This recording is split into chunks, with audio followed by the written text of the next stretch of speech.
régulière et acharnée. À un moment donné, je l'ai qualifiée d'attrition agressive.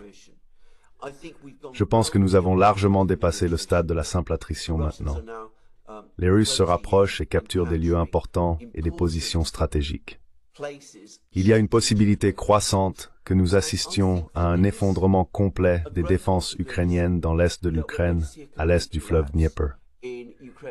Cette année, un général russe, Abdi Alaoudinov, qui est en fait un Tchétchène, prédit que c'est précisément ce qui va se passer.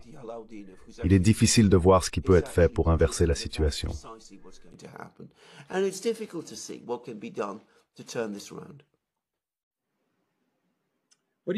Que pensez-vous des discussions selon lesquelles l'Ukraine pourrait préparer une autre contre-offensive? Avec quoi? Je veux dire, vous entendez toujours cette discussion.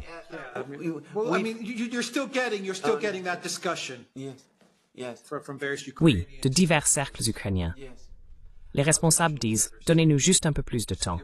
Nous préparons une contre-offensive pour 2025 et tout ira bien. » Qu'en pensez-vous?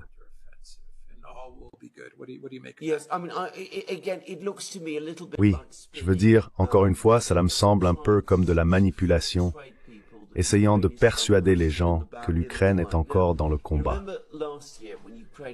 Maintenant, vous vous souvenez de l'année dernière lorsque l'Ukraine a lancé sa contre-offensive, et il est devenu de plus en plus clair en septembre, début octobre, qu'elle ne serait pas soutenue. On parlait alors, et je m'en souviens très bien, que l'Ukraine mettrait sa offensive en pause à l'automne, reconstruirait ses forces en hiver et reprendrait l'offensive au printemps 2024.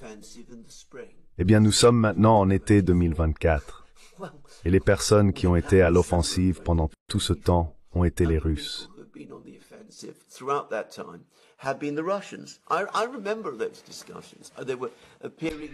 Je me souviens de ces discussions.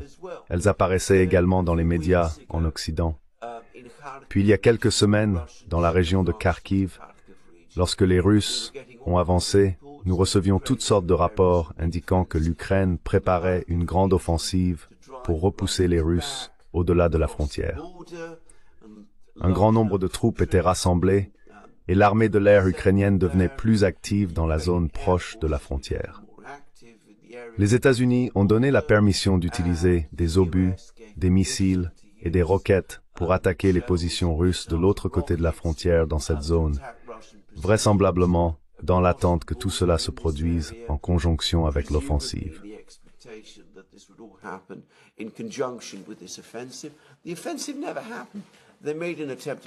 L'offensive n'a jamais eu lieu. Ils ont tenté de reprendre un village et cela a échoué. Donc, nous parlons d'offensive l'année prochaine, mais toutes les tendances nous disent qu'aucune offensive de ce type ne peut avoir lieu. L'Ukraine semble perdre des soldats plus vite qu'elle ne peut les remplacer. Oui, il y a des rapports selon lesquels ils ont finalement obtenu un petit nombre de F-16, mais il semblerait qu'il n'y ait que 6 pilotes capables de les piloter. On dit qu'il y en a 22 autres en formation, mais personne ne s'attend sérieusement à ce que cela fasse une différence sur les fronts de bataille.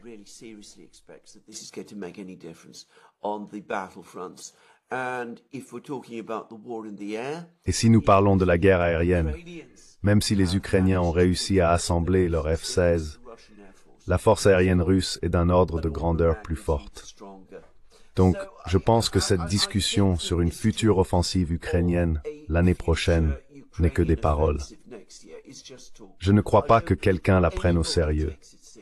Les Allemands réduisent de moitié l'aide militaire qu'ils fournissent à l'Ukraine l'année prochaine, non pas parce qu'ils le veulent, mais parce qu'ils ont essentiellement épuisé ce qu'ils peuvent fournir. Les États-Unis sont apparemment dans la même situation.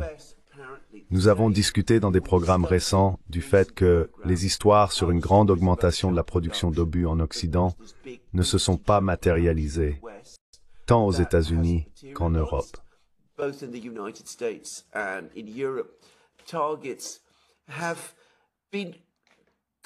Les objectifs n'ont pas du tout été atteints.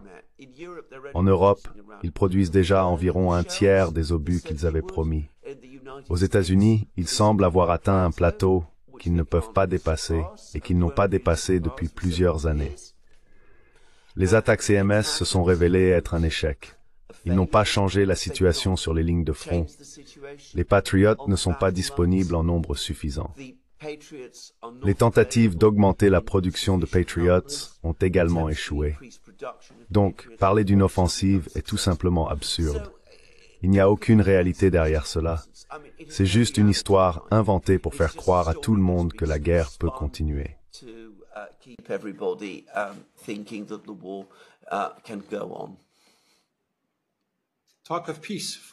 Parler de paix de la part de Zelensky, ou du moins parler de négociation, d'un référendum,